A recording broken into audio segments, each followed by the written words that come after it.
الرجیم بسم اللہ الرحمن الرحیم۔ آزادی چندہ کی چمک ہے تاروں سے لپکتی ہے، ایسی یہ تڑپ ہے آنکھوں سے جھلکتی ہے، بن بن کے لہو دل رگ رگ سے لپکتی ہے، اس آگ کو کب تک تم ہتھیاروں سے روکو گے، یہ آگ ہے جذبوں کی دبانے سے بھڑکتی ہے۔ عالی مقام معزز اساتذہ کرام اور میرے ہم مکتب ساتھیوں، السلام علیکم۔ آج مجھے اس موضوع پر لب کشائی کا موقع ملا ہے، اس کا عنوان ہے یوم آزادی۔ عالی وقار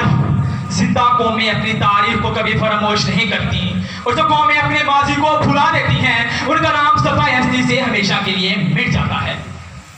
یوم آزادی کا دن ہماری تاریخ میں ایک نہایت ہی اہم سنگ میل ہے۔ اس دن ہماری پاک دھرتی دنیا کے نقشے پر ظاہر ہوئی تھی۔ وہ پاکستان ارادہ بھی، پاکستان شکیل بھی ہے، پاکستان نظریہ بھی، پاکستان زمین بھی ہے، رنگ برنگی اس دنیا میں جس کی پہچان ہے میں بھی پاکستان ہوں، تو بھی پاکستان ہے۔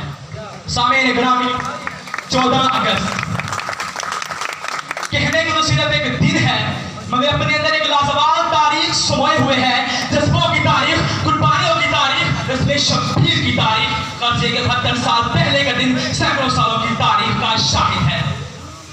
خدا کرے میری عرض پاک پر اترے وہ فصل گل، خدا کرے میری عرض پاک پر اترے وہ فصل گل، اسے اندیشہ زوال نہ ہو۔ صاحب صدر، آج ہم آزاد ہیں، آزاد فضاؤں میں سانس لیتے ہیں، مگر ہمیں یہ آزادی کسی نے تشتری میں رکھ کر پیش نہیں کی، بلکہ لاکھوں چمکتوں چہروں کی تابانی چھین تھی، سنگیت چھنے تھے، گیت دیے تھے، آنکھوں کے تارے اور بڑھاپے کے سہارے قربان ہوئے تھے، معصوم بچے نیزوں کی نوک پر رقص کر گئے تھے، کنویں لاشوں سے بھر گئے تھے، دریا خون سے سرخ ہو گئے تھے، تب کہیں جا کر ہمیں خطۂ ذریعہ نصیب ہوا۔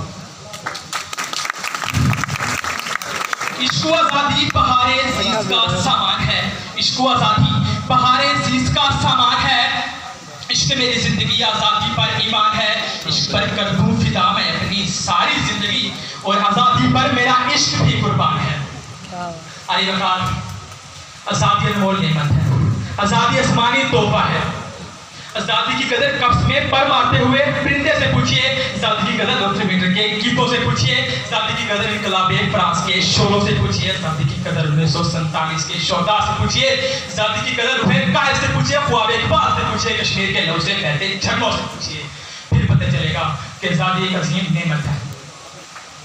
آزادی حسن مجسم ہے، چہروں پہ چمکتی ہے، آزادی حسن مجسم ہے، چہروں پہ چمکتی ہے، میری آنکھ کا سپنا ہے، سانسوں میں بہتی ہے۔ علی وقار، آزادی ایک عظیم نعمت ہے۔ میرا تخیل مجھے لاہور کے ونڈو پاس لے جاتا ہے جہاں آزادی کے نعرے گونجتے تھے، میرا بچپن مجھے 1857 کے وقت جنگی آزادی کو مناظر دکھاتا ہے، اور مجھے 1965 کے وہ شہداء یاد آ جاتی ہیں جو سینوں پر بم باندھ کر ٹینکوں کے سامنے لیٹ گئے تھے اور آزادی کی خاطر قربان ہو گئے تھے، کیونکہ انہیں پتا تھا کہ آزادی ایک عظیم نعمت ہے۔ علی وقار،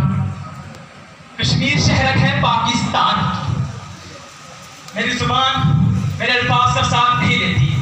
کیونکہ یہ کشمیر وہ ہے، یہ جنت نظیر وہ کشمیر ہے جہاں ہر گھر کی شام شامیں بارود بن گئی ہے، جہاں ہوا کی بیٹی بنتے تابوت بن گئی ہے، جہاں عصمتیں لٹ رہی ہیں، جہاں عزتیں نیلام ہو رہی ہیں، جہاں معصوم بچے چھٹی کے وقت آزادی کا نعرہ لے کر آواز نکالتے ہیں، وہ شہر ہے پاکستان کی، جہاں نوجوان بیٹوں کی لاشیں باپ کے بعد مائیں اور مائیں کے بعد اب بہنیں اٹھانے پر مجبور ہو گئی ہیں، وہ شہر ہے پاکستان کی، جہاں دن رات کے پک کے بغیر لاشوں کے انبار گلیوں اور محلوں سے اٹھائے جا رہے ہیں، جہاں منصف خون پینے والے درندے ہیں، جہاں واپس کے نام پر بھیڑیے ہیں، جہاں قانون نہیں قہر کا بازار گرم ہے۔ کیا یہ ہے شہر پاکستان کی؟ شاد رکھو عزیزان وطن، جو آگ آج آپ کو باہر لگی ہوئی نظر آ رہی ہے، بڑھتے بڑھتے خدا نہ خواستہ ہمارے گھروں میں اپنے پیٹ میں لے رہی ہے۔ یہ جب غفیر چیخ چیخ کر کہہ رہا ہے کہ ہم امن چاہتے ہیں مگر ظلم کے خلاف، اگر جنگ لازمی ہے تو پھر جنگ ہی صحیح، ظالم کا ساتھ دے وہ ظالم کے ساتھ ہے، قاتل کو جو نہ ٹوکے قاتل کے ساتھ ہے، ہم اٹھ کھڑے ہوئے ہیں کہ حق فتح یاد ہو، کہہ دو انہیں جو لشکر باطل کے ساتھ ہے، اس ڈھنگ پہ ہے زور تو یہ ڈھنگ ہی صحیح، اگر جنگ لازمی ہے تو پھر جنگ ہی صحیح۔ یہ زر کی جنگ ہے نہ زمینوں کی جنگ ہے، یہ جنگ ہے بقا کے اصولوں کے واسطے، جو خون ہم نے نظر دیا ہے زمین کو وہ خون ہے گلاب کے پھولوں کے واسطے، پھوٹے گی صبح ہم لہو رنگ ہی صحیح، اگر جنگ لازمی ہے تو پھر جنگ ہی صحیح۔ والسلام۔